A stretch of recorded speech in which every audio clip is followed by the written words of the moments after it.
Hey everyone, I'm the Canadian Lad, and after 4 incredible seasons of Invincible, I thought now would be the perfect time to watch some of the episodes at 0.25x speed and see what hidden details I could find. With the final episode of Season 4 right around the corner, think of this video as a little test run. If you lads enjoy it and want me to cover the entire series like this, I will absolutely do it. But of course, a show like Invincible cannot be covered in just one video, so we'll have to do it in parts. For today, let's focus on the hidden details from Season 4. So without any further ado, let's begin. Number 1. Mark, a young Nolan, and Nolan's father, all of them have the same face, just different hairstyle and beard. In episode 2, we see a young Nolan training with his parents, and there Nolan throws a punch at his father, and his father blocks it. But for just a few frames, the force of this punch pushes his hair upward, while their hands cover the beard on his face. And here we can clearly see Nolan's father also have the same face as a young Nolan. Or, to put it more clearly, Mark's grandfather, Nolan, and Mark himself all share the same face. The only real differences are the hairstyle, beard, and muscles. Alright lads, since I'm breaking down Invincible, wouldn't it be perfect if the sponsor of this video happens to be Invincible as well? And this sponsor is actually pretty sick. This is the official Invincible mobile game, and it's called Invincible Guarding the Globe. Being a massive fan of the show, this game couldn't have been more perfect. Here's how it works. First, you build your squad. You're basically working as an agent alongside Cecil and Donald, collecting heroes and villains that you know from the show. Second, it's all about team management and strategy. You're not button mashing here, you're setting up proper combos and letting the fights play out.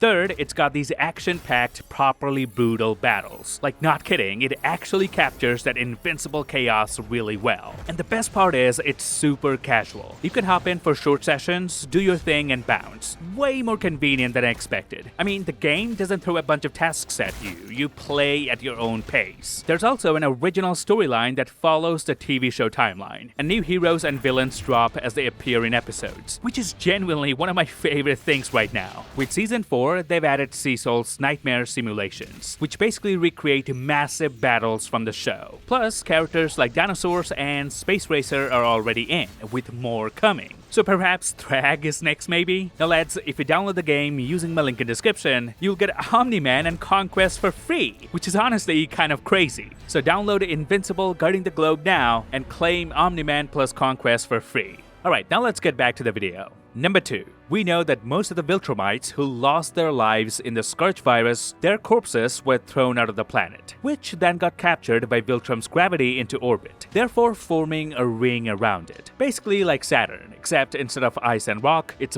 made of dead Viltrumites. And notice at the beginning of episode 2, when there was still no Scourge virus, we can see there's no ring around the planet. But once the corpses are dumped into space and they start forming a ring, that's when we can clearly notice a ring in the sky.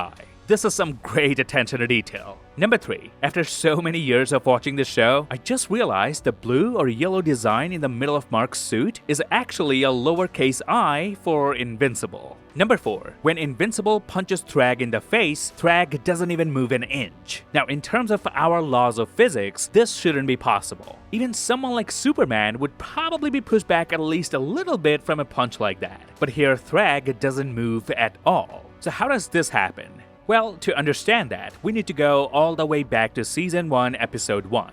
Nolan told Mark that Viltrumites don't actually fly in the typical flying sense. What they do instead is they move their entire body through physical space and they fly through that. So they don't need any ground to push against or have any leverage. They can literally create their own leverage. And I think that's exactly what Thragg is doing here. He just decided that whatever happens, I'm not gonna move. And that's why when Invincible punches him, the force does not push Thragg back. Instead, it almost breaks Mark's hand. Thragg pulls off a similar move against Omni-Man 2 by moving back ever so slightly, dodging the punch entirely. Now, if you look at the way Invincible flies, it looks like he still pushes up against something in order to generate enough momentum. And that's why Invincible is still nowhere near as strong as Thragg yet. Now, I'm also going to connect this detail back to the Chicago incident from Season 1. When Omni-Man's punch sent Invincible crashing through multiple buildings, that was one of the main reasons so many people died that day, because Invincible could not hold his ground. If he had been able to stop himself against Omni-Man like Thragg did against him, then all of those people in Chicago might not have died. So perhaps Omni-Man was right when he said this to Mark.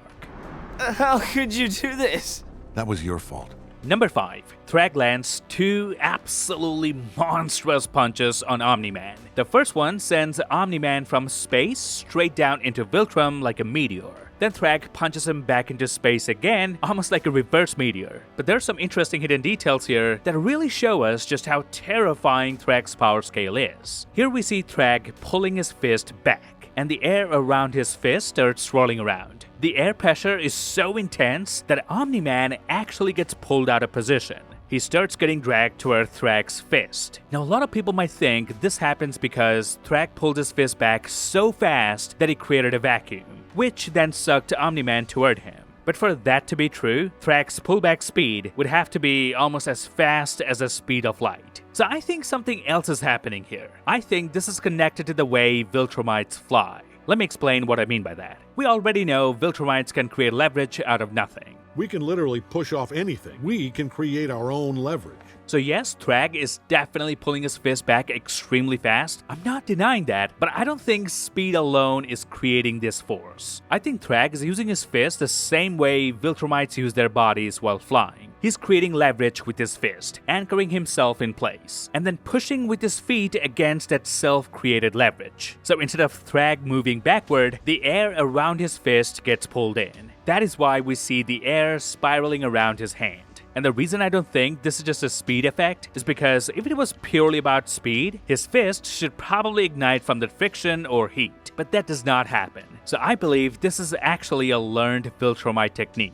I'm sure other Viltrumites can do something similar when charging an uppercut, but none of them can do it with the same level of raw power as Thragg. And when Thragg finally lands that uppercut, the air generated from the punch spreads miles away from the palace. Not only that, Viltrum's gravity couldn't even hold Omni-Man down. He literally breaks out of the planet's orbit, and the only reason he slows down is because he crashes into the ring of dead bodies around Viltrum. The punch had so much force that the next time we saw Omni-Man, he was still flying away from the planet. This uppercut is now probably the strongest punch anyone has thrown in the entire series. Also, the fact that Omni-Man could withstand such a punch goes to show how incredibly strong he is as well. Number 6. If you invert the colors of Mark's blue and black suit, it becomes almost exactly like Nolan's red and white suit. Now, Mark did not want to change his suit, and he definitely didn't choose this design intentionally. It was Art who came out of the blue with a brand new suit. So we can assume this color choice was mostly Art's decision, so that the new suit can represent the exact opposite of what Nolan stood for. Since Art used to be really close with Nolan too, so it would make sense if he wanted Mark to become anti-Nolan. Number 7. When Thragg gets really pissed and rips off Thaddeus' head, notice how insanely fast he moves. He flies toward Thaddeus and kills him so quickly that Mark and Nolan do not even get the chance to react. In fact, both of them are still looking forward while the deed is already done.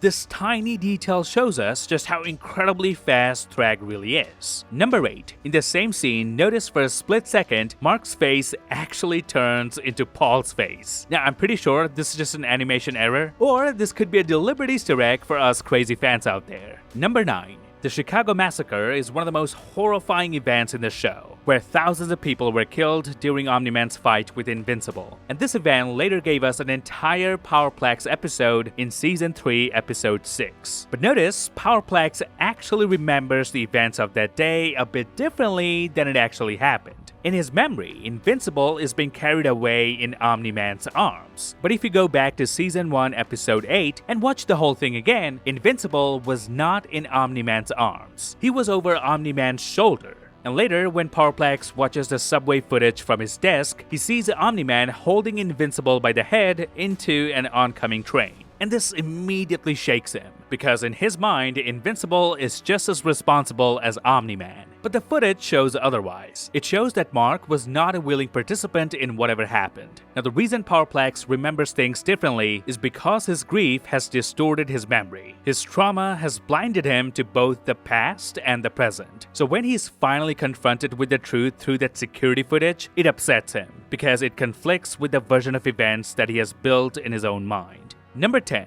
During the Great Purge, one of the Viltrumites get brutally double impaled by his own arms. At first, you would assume there's absolutely no way this guy survived, but later during flashback, we actually see the same Viltrumite again, which means he not only survived, but eventually healed completely as well. The reason I really appreciate this detail is because the animators not only showed Mark or Nolan getting healed in magical time, they did it for the other NPC Viltrumites too. And that's it. These are some of the incredible hidden details I found while watching Invincible Season 4 at 0.25x speed. Now, I should mention that I've not watched every single episode in slow motion yet. For this video, I only watched the major fight sequences and the most important scenes. So let me know if you lads want me to break down the final episode of Season 4 when it comes out this week. Meanwhile, please grab the subscribe button if you haven't already and turn notifications on so you never miss any videos from my channel. I'll see you lads in the next one.